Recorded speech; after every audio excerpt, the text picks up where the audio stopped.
First of all, thank you for taking the time out of your busy schedule. Um, I'm aware that you're currently competing in the Pro Cheer League. So speak about that for a bit and yeah, how's it going?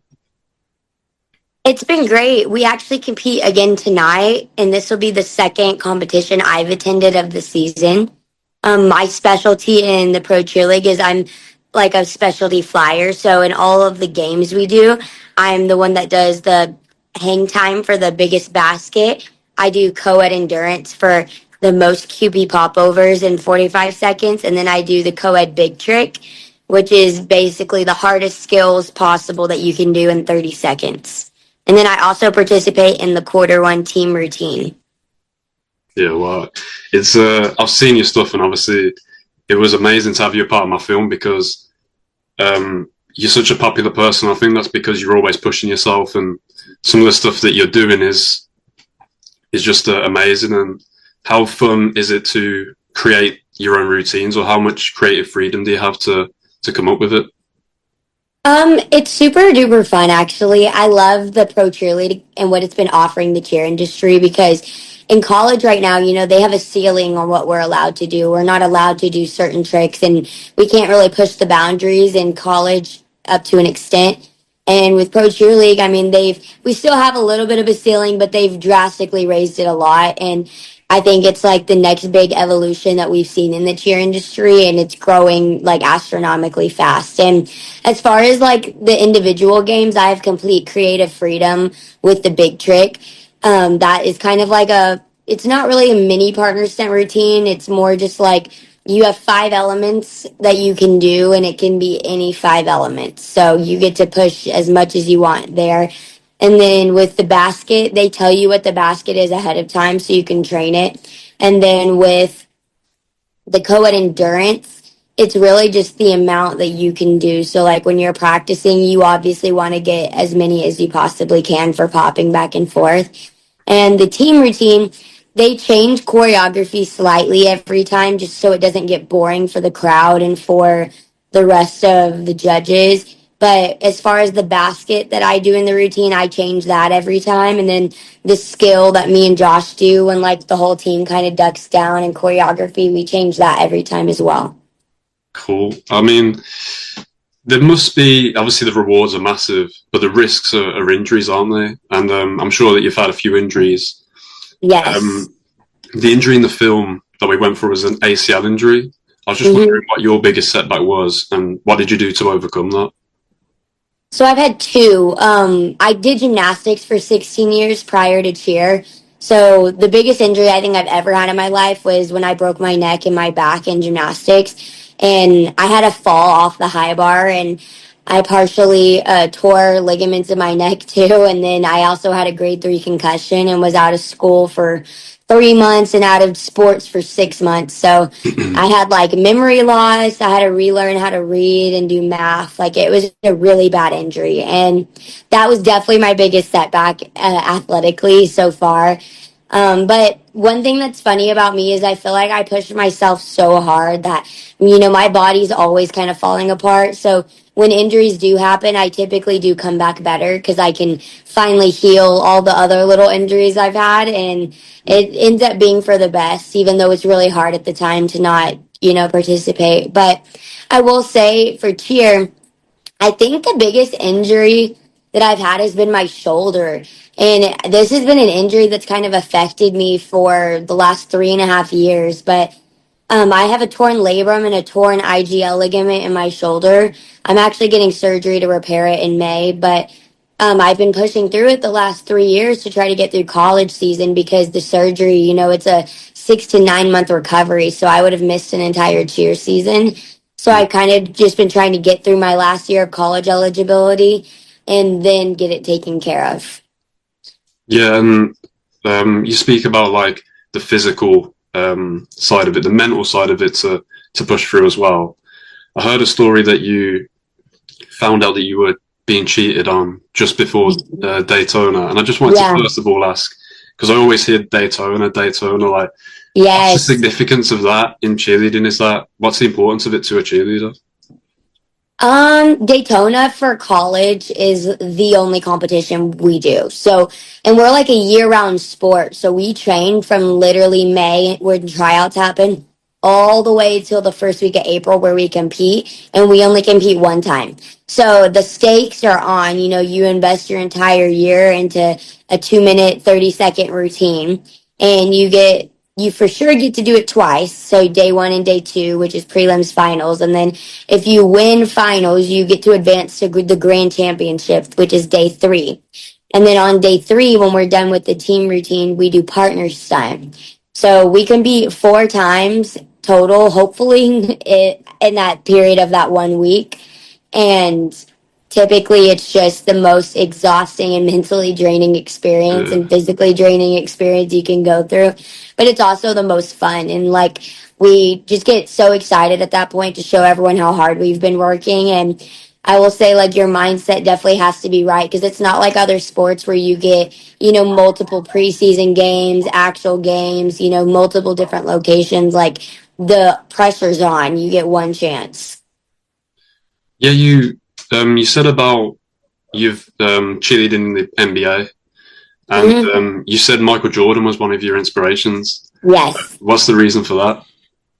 I like his mindset a lot. And I think pretty much him and Kobe Bryant and then like Nick Saban. Those are my big three for just kind of why I do what I do. I would say is kind of similar to why they do what they do. And it's really just about being relentless in the pursuit of greatness. And I feel like a lot of times people feel like they can't talk about like being great in what they do. And at Weber, like that's kind of what Weber State's motto is great, great, great, and Yeah. there's so many people in life that can be good at things, but very few are truly great at what they do.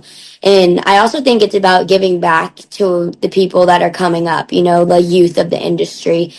I always grew up having a lot of leaders I looked up to, and it was always my goal to one day to be someone that could inspire them and be someone that they could really like use to help fast track their process to getting to where they want to get. Yeah, I think it's a mindset thing, isn't it? And obviously you received that terrible news before Daytona, you still push through. Mm-hmm. For me, it's like I get nervous thinking about just going on the stage, Yeah. and so obviously to hear that as well and to push through. So when we talk about like the goats, and you might say Michael Jordan's the goat, Mm-hmm. Ronaldo's the goat, Messi's the goat, Yeah. Muhammad Ali. How far away are we from maybe saying a cheerleader in that conversation? Would I say a cheerleader is? What do Yeah. you mean? Do you think one day we can get to a point where when people are discussing the goats of sport, Oh, we can yeah, have a that they cheerleader a include part of that cheer. convo? Oh, yeah, absolutely. I think cheerleaders, even now, are some of the most relentless athletes that you're going to come across. Like we're practicing more hours than most Olympic athletes. And I don't think people realize that. Like right now, I mean, me and my stunt partner, Josh, we're on 4 different teams. So we're doing upwards of 25 to 30 hours of practice a week. And that's encompassing pretty much our entire lives outside of being like a student athlete because we're in college too, pursuing our degrees. So I definitely think that cheerleaders can be a part of that conversation. There's just degrees to cheering, in my opinion. You have game day cheer where you're more of an accessory to football or basketball, and then Yeah. you have competitive cheer, which is like all star, which I would definitely group into what the high caliber athletes of the sport. And then you have Team USA or US national team athletes, which are the pinnacle of the sport. And then now we have Pro Cheer League, and then we have NBA stunt teams, like, and then really prestigious collegiate teams. So, I mean, there really are like a lot of high caliber athletes in the industry that I don't think people really know of mainstream. And I think that there's a lot of people that could easily be held in comparison to those goats of other sports. Do you have a name? Yeah, Colin, my Um, stunt partner. Yeah, Josh, my stunt partner. when I Caitlin watched Wolfpack. when I watched the Netflix Cheer series, Hmm. Gabby Butler, I think, was the person they look up Yeah, to.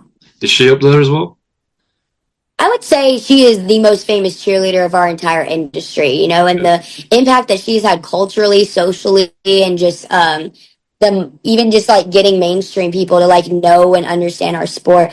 I think that she is definitely like one of the biggest influences that we've ever had in the industry, and she will continue to be the most famous cheerleader of all time. She's actually one of my really good friends. She's on Miami Metal with me currently, and she just really does a lot for our industry, and she's always trying to help kind of push the idea, I guess, and the stereotype that people see cheerleaders as. And I Yeah. definitely think, as far as her impact that she's had in the sport, she would easily be up there with in that conversation. And she's also been on like so many different teams. She's really made like her personal mark in the industry just everywhere. Yeah, I mean, you speak about like different teams and partners as well. You touched on a bit. My Yes. light's just gone off. So you spoke about different teams and your partners as well. Yes. How easy is it to adapt to different partners? Because my understanding is like you move to a different team, you make like a step up, but you have to change partner, don't you? How easy is it to kind of adapt? I would say it depends on the skill level that you're at. For some people, it's extremely difficult. But growing up in the way that I did, I guess, just with gymnastics and with, I guess, cheer now in college, I've always tried to be kind of a sponge and just absorb as much information as possible. And I only started like truly co-ed studying consistently about 4.5 years ago. So I had to go above and beyond, just to catch up to the people who have been in the cheer industry their whole life. And I always was down to stunt, like whether it was with someone that was brand new or the best of the best. And I felt like I was constantly intaking different techniques and different styles and ways of doing skills from all these different people. Now I would say I can pretty much switch instantly to stunt partners.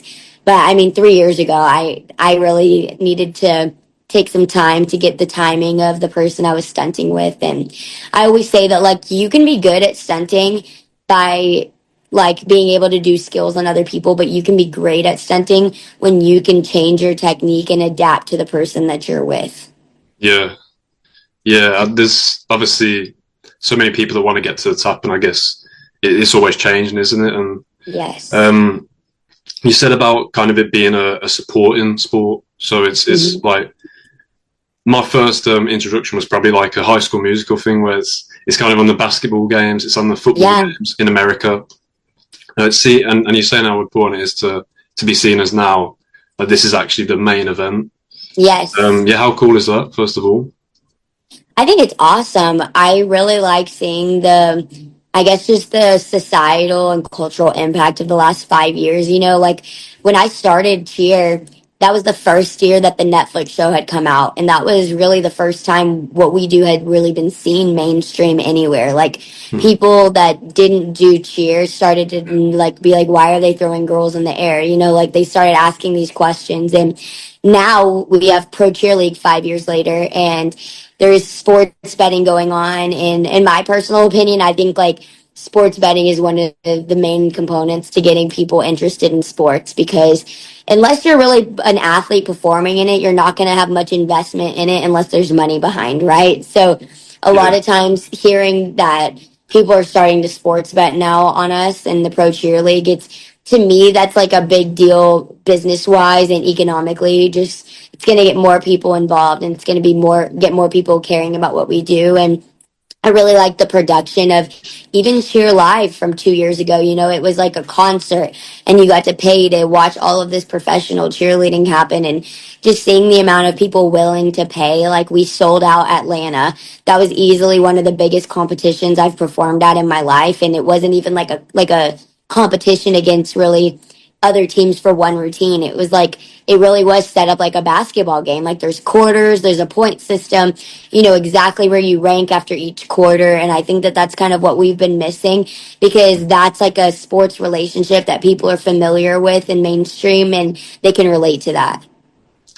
that's really cool to hear. And what are your thoughts on, because a lot of people in the UK, they look at like America and they think if they're a cheerleader, they think like if only I was there because it's so big there. What are your Yeah. thoughts on the UK? Have you ever been, and what the cheer scene's like over here?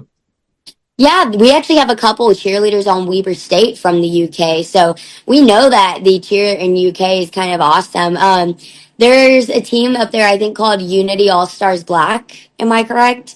And a couple of my teammates cheer for that team for Worlds occasionally if they need fill-ins and stuff, or if people get injured. So I know the UK has like a pretty big cheerleading scene. I've never been. I'm hoping to go up there soon.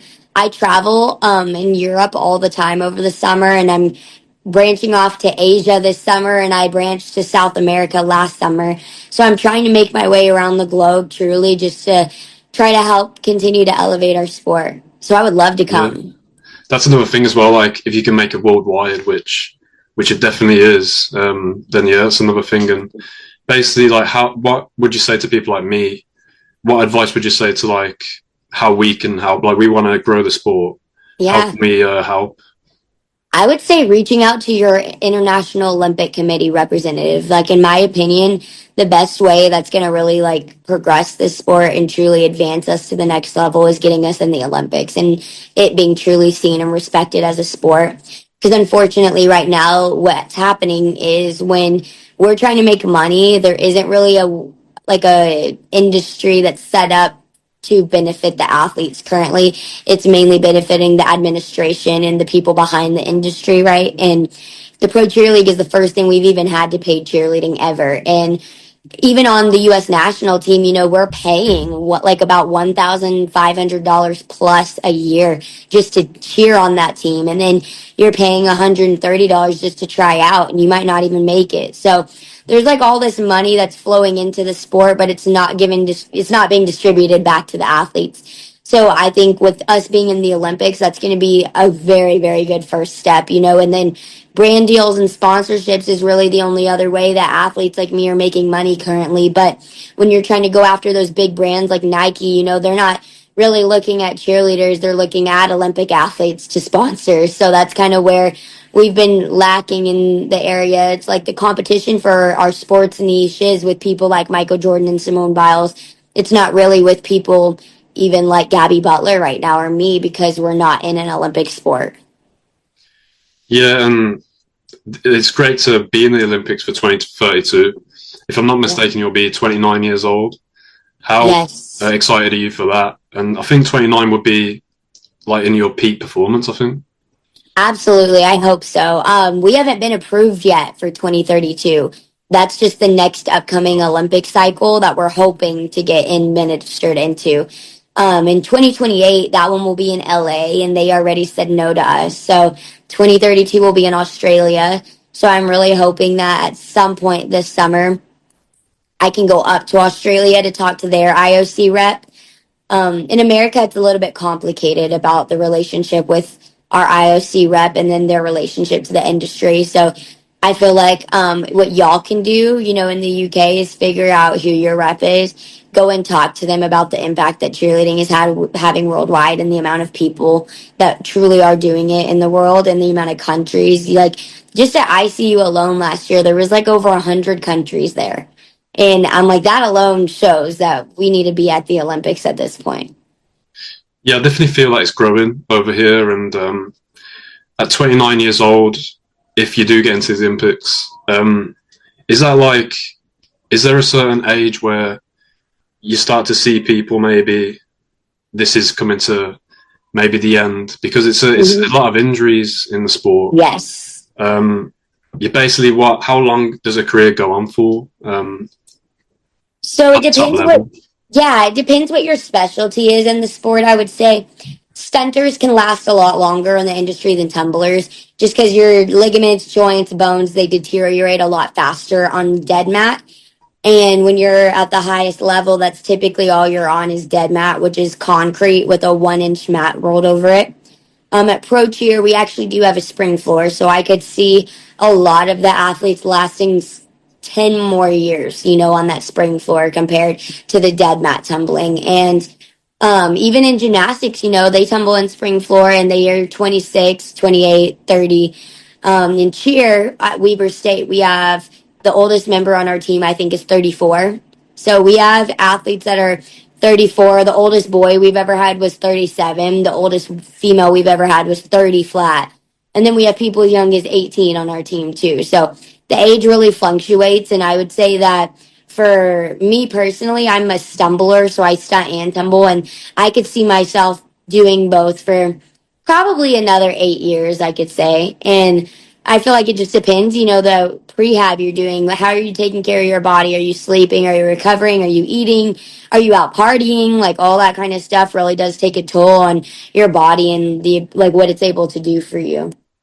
I was going to ask about that, like the lifestyle. Do you have a particular diet, supplements, or anything like that that you can give us insight into? Yes, I take a lot of supplements every day. I'm taking carnitine, arginine, COX-10, glutamine, magnesium, zinc, vitamin D, ashwagandha. I take a lot of different supplements depending on like what I need them for at that moment. Hmm. And if I'm like really sore, if I'm coming back from an injury, if I'm having a lot of anxiety and stress, my body's been hurting. It really just depends like where I'm at in the season and what I am lacking in as far as intake for nutrients and vitamins. I also get an IV done 1 to 2 times a month.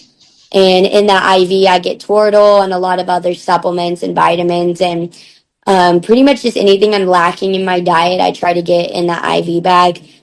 I also get dry needled once a week. So on muscles that are hurting or tight or injuries like my shoulder, my ankle, I'm getting dry needled once a week. I'm also doing physical therapy 2 to 3 times a week on my shoulder and my ankles.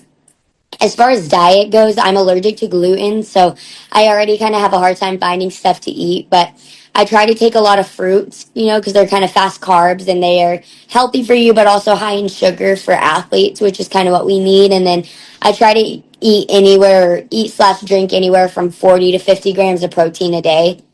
I also, at the same time, try to not be super cautious about what I eat because just in the cheer industry, being a flyer, it's really easy to care a little too much about how much you weigh. So I would say that I try to just eat when I'm hungry and then make sure whatever I am putting into my body, it's benefiting me. Yeah, you are 4'11", aren't you? 4'8". 4'8". Yes. Oh wow. So yeah, I know you burn a lot of calories, and you have to um, definitely make sure that you're getting stuff there because you're always moving and everything. Yes. But how important is your faith? Because you can probably put all the care into the diet and the exercise, but you're Yeah. quite religious, aren't you? And how important is that Yes. to you?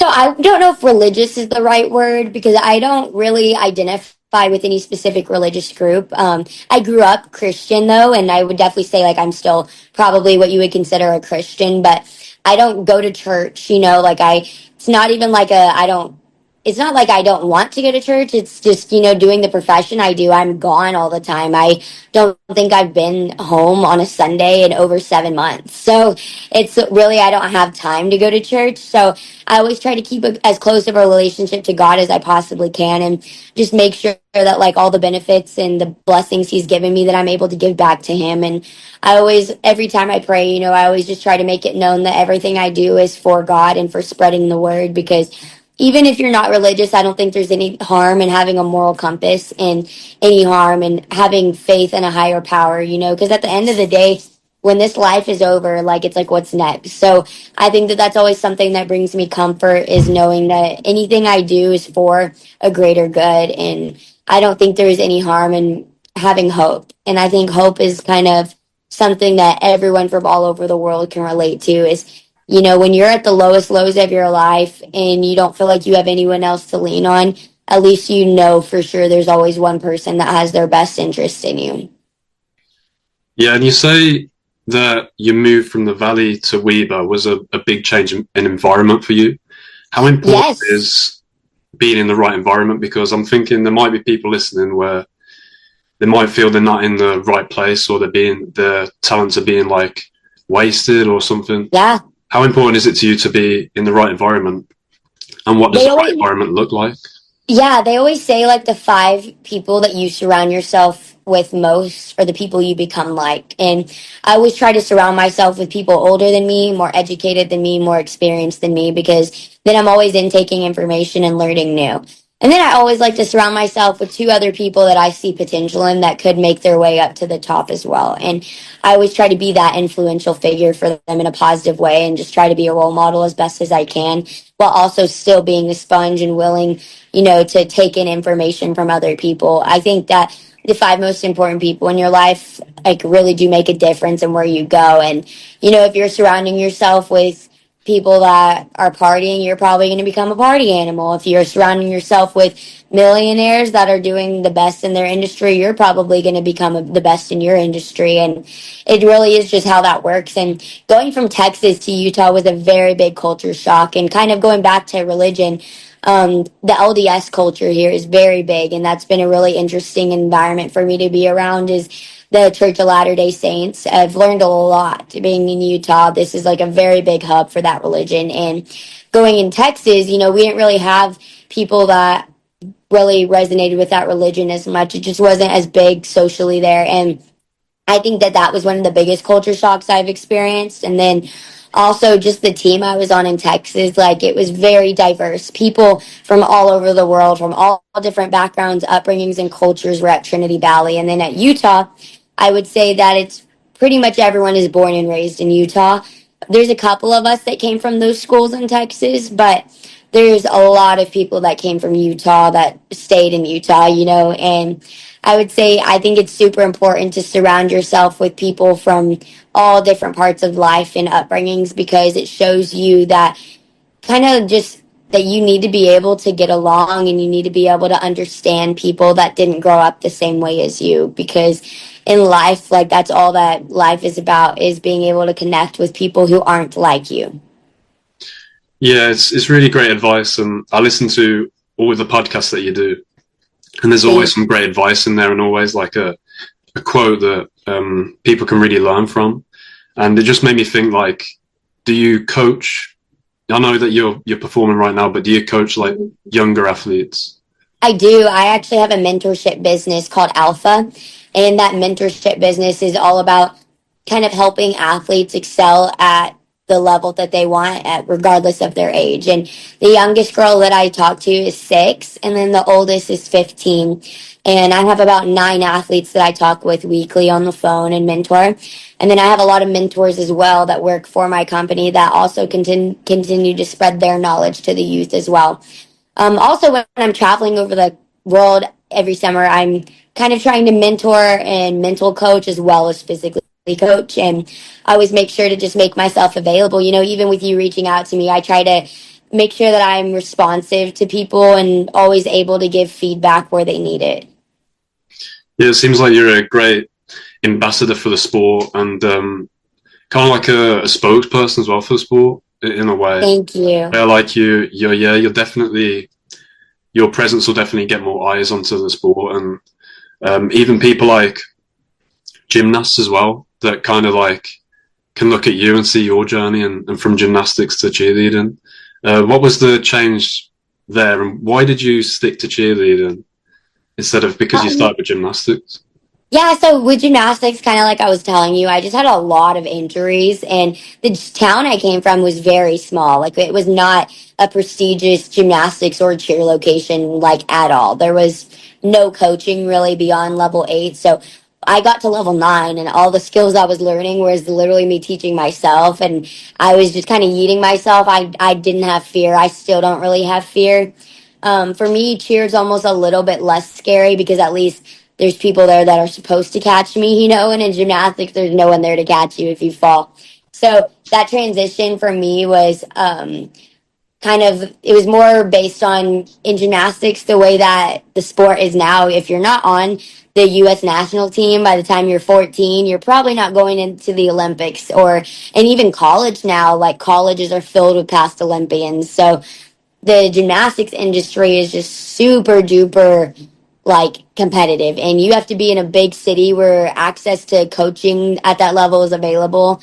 And I just wasn't. I came from San Angelo, Texas. We had a very good high school team, and the USAG teams there, the highest they went up to was like a level 8 and or level 9. And I would say with cheer, I honestly just kind of got lucky. Like I was at a state gymnastics championship in Dallas, Texas, and that's where I got recruited by Monica Aldama from Navarro and Bonte and Franklin from Trinity Valley. And this was before the Netflix show had come out, so I didn't even know who they were. And then after the Netflix show came out, I realized exactly how insane cheer is and how impressive the athletes are that do the sport. And it helped me, it honestly made me gain a lot of respect for the industry, because even in gymnastics they kind of brainwash us into like, if you're gonna cry, go be a cheerleader. Like, so growing up you always think cheer is a lesser sport until you're in it, and then you realize how insane you have to be as an athlete to perform at the level that we do. And that was kind of why I transitioned, I would say, was just my time was coming to an end in gymnastics, and this was a new door of opportunity that opened for me. I never expected, to be where I'm at now. I was literally just doing it as a way to pay for college at the time. Yeah, I can definitely see you found like your sport and you're going to stay here. Um, this is a hypothetical situation, but I guess with the coaching that you do, um, if someone wants to come and try cheerleading for the first time, they might be inspired by you, and they come along. And I'm just relating it to my experience with, like, let's say for example, I want to be a black belt in karate. Yeah. Like I start doing it, and then I think this is going to take a bit longer to get to where I want to be.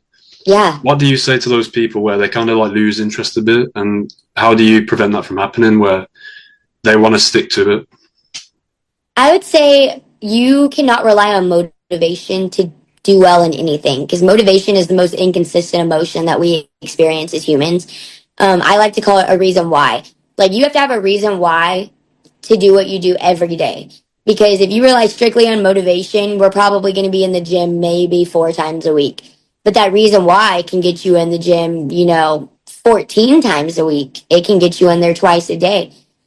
You just have to have a strong purpose behind what you do, and that purpose is what drives you into finishing your goals. And I also think finding joy in the journey along the way is one of the most special parts, and that's kind of what keeps me going. It's like you can't put all of your eggs in the bag of success, because success is also not guaranteed. But what you can put your bags in is like the ability to progress and the ability to positively affect the people around you. Because at the end of the day, when we're 60, 70, 80, we're no longer athletes anymore. We're going to look back to these days of our life right now, and we're not really even going to remember people, but we're going to remember how we felt at these programs and what they did for our lives at that time period. And I think that that's kind of one of the biggest, important things that we do just as athletes, is trying to make a positive influence on people's lives and just being able to help them reach their potential, because there's no reason why all the candles on the cake can't shine. I'm like a big advocate on, I feel like if you can help other people get to the top, there's no reason that that won't further propel your own personal journey. Yeah, when you're on stage, you're enjoying it. It Mm-hmm. really, like, that positive energy goes straight into whoever's watching. Thank you. But is there anything in life that compares to being on stage cheerleading for you? Is there anything that compares to that buzz that you get? It's funny you bring this up, because I actually had this conversation the other day with a sports psychologist. I go and meet with like my own sports psychologist prior to big competitions that I care a lot about. And he actually brought up this because I was putting so much pressure on myself before UCA partner stunt this year, because that was actually the only competition I've never won. And it's been 5 years and I lost the last four. So I knew this was my last shot because I was out of eligibility after this year. But I also knew I was fully capable of achieving that goal. I just didn't know like the stepping stones and the mindset and the tools that I needed to have to get me there. And one of the things that Riley was telling me was, he was like, whenever I think back to my college days and the adrenaline and the emotions that I was having, like the only thing now in my adult unathletic life that compares to that were three things. He said getting married, having his first child, and then reaching like a milestone financially, with his business. And he was like, but when I was your age, I mean, I was feeling that feeling on every Friday and Saturday on the field Yeah, with yeah, thousands of people screaming for me. And he was like, I feel like people kind of take that feeling like for granted because that goes away super fast. And then you look back and it's only a memory. And this has been the last 22 years of my life where I've had that feeling. And that what next kind of always ponders in the back of your head. And I would say when I'm thinking about anything that compares to that, I don't think there will ever be any comparison, to performing by yourself in front of 20,000 people. Like that adrenaline you get and the flux, of dopamine, it really is like a drug. It's addictive. But I also think though that you can find ways that make you feel similar to that, like helping people and influencing masses at one time. Like when you can feel your impact positively, I feel like that's going to be the only thing that really compares. And for me, one thing I realized going into UCA partner stunt is like the reason I do cheer for me, like my selfish reason is because it makes me feel alive. Like there is nothing else that makes me feel the way that I do competing. And I love going out there and just feeling the crowd being invested in my performance and being able to give back to them. And that's kind of what I think helped me do as well as I did this year for UCA is like, this is the last time I ever get to feel this way. Like, this is the last time I'm ever going to truly feel alive like this. And I just really wanted to give it my all. And I feel like you can't really compare what we do to anything else. And sometimes that's okay. Do you think there's other places to go as well? Because we've seen this Pro Cheer League, and it's like this new league. Do you think there's other highs Yeah. to come for cheerleading? Yeah, I actually had a dream about this the other day. I feel like the next big thing would be like performing as background entertainment for even like musicians. Because if you think about it, all these Instagram reels we do, we always put music over it and it always kind of goes well with the music. And I was like, there's no way we can't do this live. Like imagine like you have cheerleaders that are throwing people stunting at concerts and people are just like, what the heck is that? And then they're listening to great music at the same time. I feel like that would be like a really big milestone in the industry next because you have background dancers now and at the before there was live music and people going on tours, you really didn't see dancing except if you were in it yourself. And now Yeah. mainstream media, everyone's invested in dancing. And then we had the show Dance Moms that kind of helped with that too. And I feel like cheer is going down the same path. I think that would be the next big thing besides the Olympics, of course, that really hasn't been thought of yet. Relating it to other sports because I'm a big football fan, Hmm. and performing at like Wembley Stadium is like people's dream. It's like the big things. Like Yes. my dream to be playing at Wembley. Is there an equivalent to that in cheerleading? I would say it's being on the U.S. national team and performing at the ESPN Worldwide Sports Center in Orlando, Florida. That's really at this point in our career, that's the pinnacle of our sport. When you're backstage and you just heard Chinese Taipei get off the floor and Canada is lined up behind you, and then they announce, up next is the premier co-ed of the United States of America. It's like just this whole other level of pride that you feel being like a citizen of your country and being able to represent your sport at the highest level. And it's also, I want to say, like the biggest competition like ever too. It's at the ESPN Center. That's about as close as you get to other sports, at the same time. So I would say that as of today, that's widely looked at as the pinnacle of cheerleading. But I could see in the next 2 to 3 years that people completely switch over to pro cheerleading just due to the avenues and opportunities that it's opening up for people. That's really good to hear because it's kind of come in the middle of like when I first started to do my research on it, like Yes. 2024. So it's kind of always like growing. There's always different things. You've done a lot of podcasts. There's always different things to discuss. Mm-hmm. I was just going to go for like some quick fire things. What's the biggest misconception, the common misconception of cheerleading? That it's just a girl sport. I don't think people look at cheer and realize like the manlyhood and the fact that there are very manly jobs, in what we do. It's not they just always think that it's either girls or gays. And there's actually way more straight men on Weber State Cheer than there are people who identify as gay. And I don't think that people in the rest of the world realize just like how much like strength is required for cheer. Like we do need men on our teams. We can't do the jobs we do without those manly men. And like my stunt partner Colin, he was an Olympic weightlifter and he chose to leave that to come and cheer. And then Yeah. I would say the ditzy cheerleader stereotype, like, oh, they're stupid, they're just ditzy girls, right? Like we're all student athletes. Like my stunt partner's girlfriend, Jada, she's who spots me.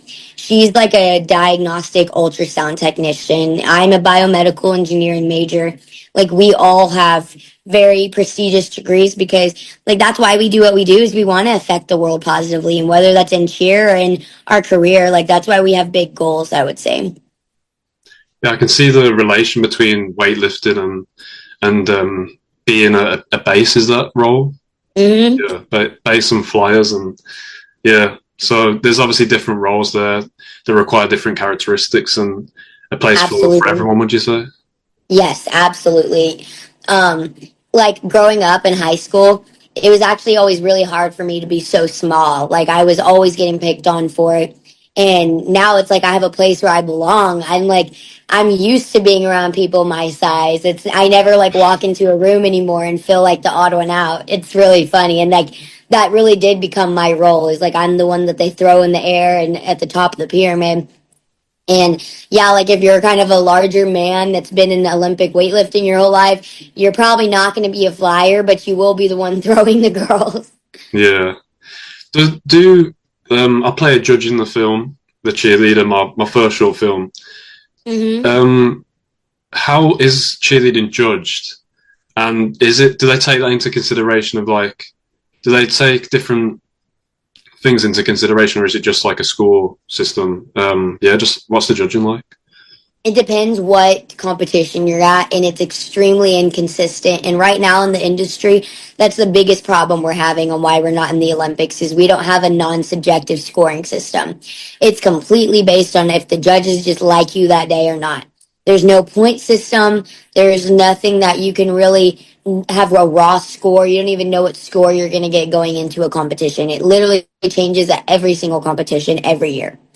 So right now, that's like the biggest thing we're lacking in the industry.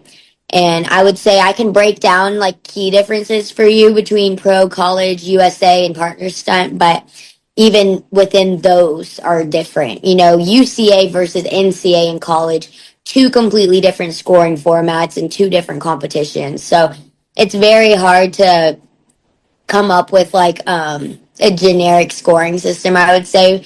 And I got so frustrated, I created my own, and that's actually why I do Future Flyer Face Off now.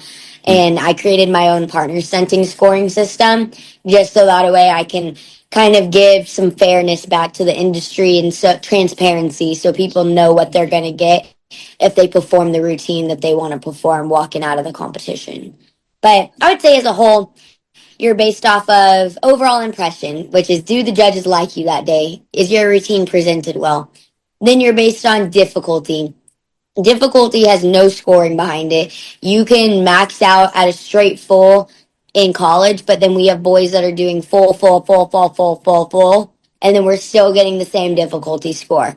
So Yeah, it's very inconsistent and doesn't really make a whole lot of sense. And the same thing happens with stunting. Weaver does hand skis every year. And then if we were to bobble a hand ski, we might get beat by a team that did regular hand to hand pop throughs because you yeah, don't really get any additional points for pushing the boundary. So that's honestly why a lot of people don't. And Weaver's another big motto we have is just because we can. Like Summer is a very big advocate on doing things just because we can. And I think that the cheer industry, it's about time for us to upgrade our scoring system a little bit. yeah. Well, speak about your own scoring system for us, Mm-hmm. because in the film I kind of linked it with the key qualities, how much strength, optimism, and patience the teams show. So it's a bit like what you're saying, where the judges kind of just choose who they prefer. Yeah. Is there speak us through your own scoring system, and has there ever been a point in time where you felt like really wronged by the Yes, judges. absolutely. UCA partner stunt 2024. Yeah, last year. Those were the two times that I personally felt the most affected by the flaws in the scoring system. Um, in UCA partner stunt, I at the time put out the hardest partner stunt routine that had ever been competed or seen in the industry. And I got second place with it. And it was extremely frustrating and really sad. It's really hard when you go into awards, and you feel like you did the best you could and then you don't get the results that you're wanting. But also at the same time, like you can't do things for the purpose of walking away with the trophy because you can win at competitions without leaving with the trophy, and that routine for me and Josh was a personal win, even though we didn't necessarily get to leave with the trophy that day. Weaver State still brought it home though, and that's all that matters at the end of the day is that it was purple. If it was another team, I definitely would have been way more upset. But Yeah, luckily, it was still Weber, and that's all that matters. And then for Daytona College Nationals, we, in my opinion, had the most difficult routine that year, and it was extremely clean for the time. And we got beat by another team with a fall. Like it really is just up to the judges that and what they want to see win that day. And like with my partner stunt routine, I got beat by a routine that had less skills than me.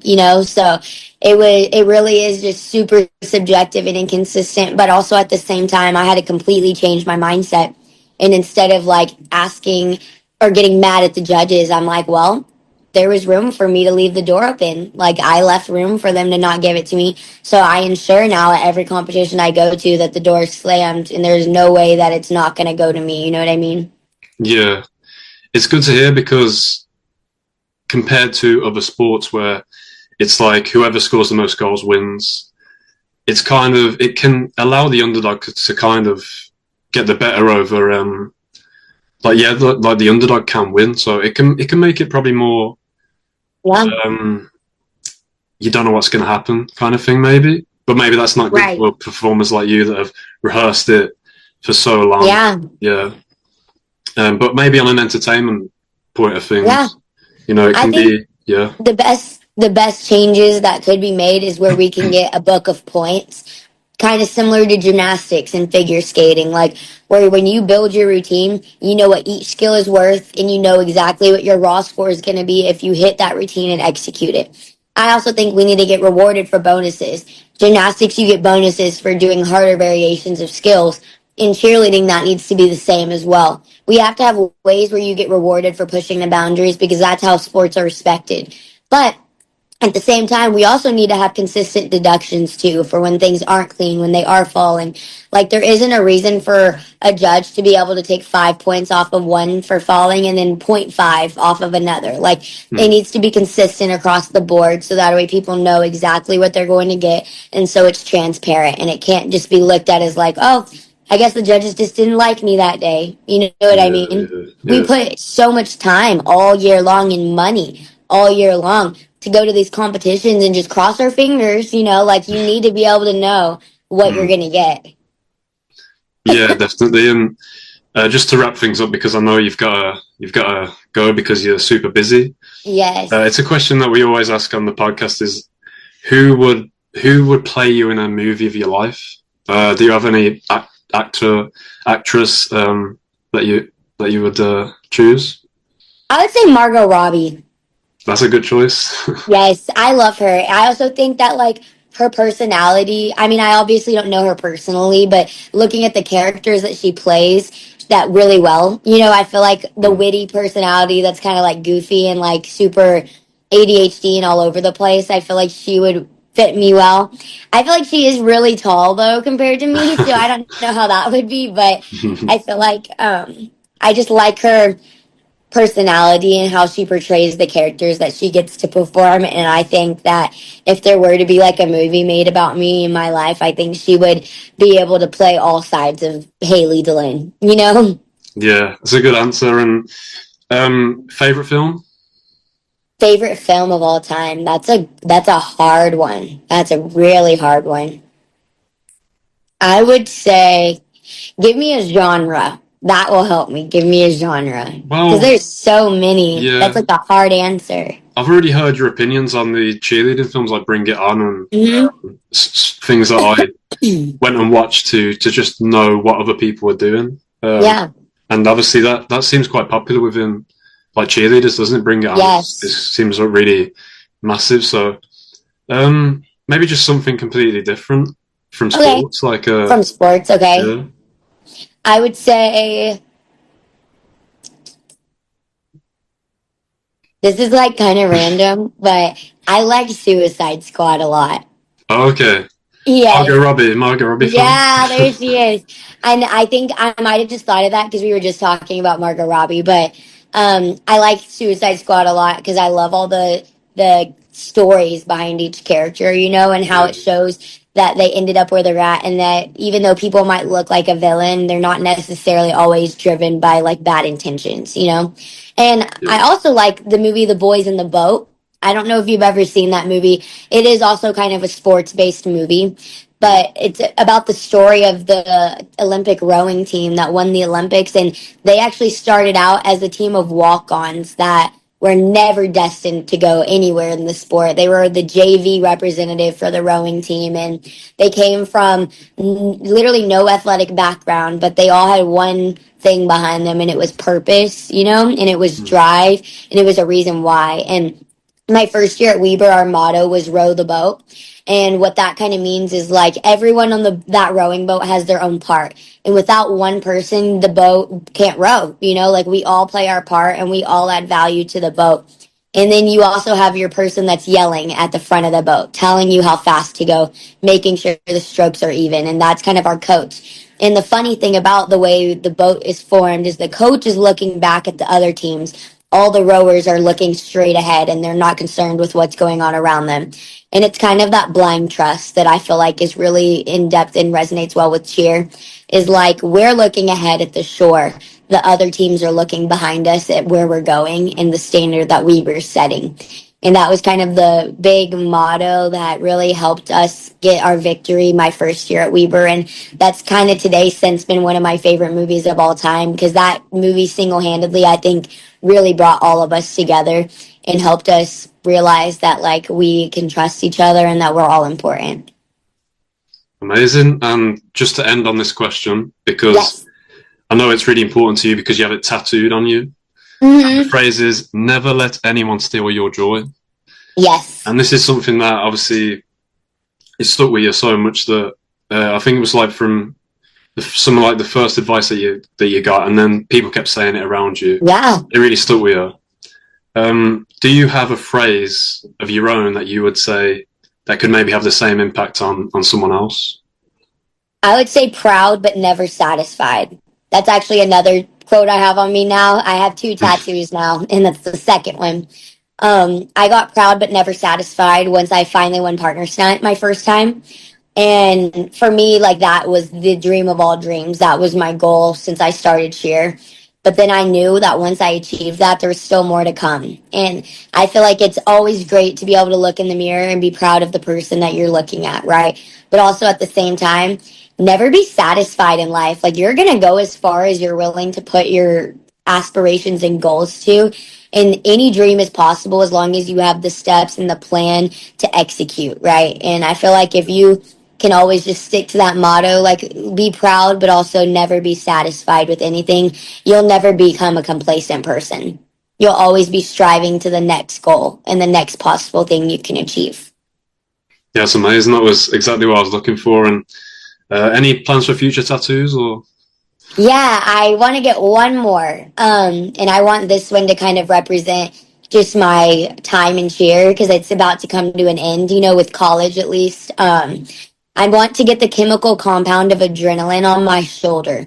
And it's like this big. It's going to be a baby one because I only have like quotes on me. I've never had like symbols or like drawings, right? So this will be my first symbol and it'll be the molecular compound of adrenaline. And then inside of it, it's going to be the mountains for Utah. And then I'm going to probably put LSWT as one of the chemical branches and CCFC as the other chemical branch. Cause, you know, those two like families I've been a part of in cheer, those kind of made up like the adrenaline that I've been able to experience the last 5 years. And yeah. That's amazing. Well, Thank thank you so you. much for your time, and good luck in the Pro Cheer League. I'll Thank be you so watching. much. I'll be following it, and Thanks for having me. yeah, thank you, thank you. Of course. Bye.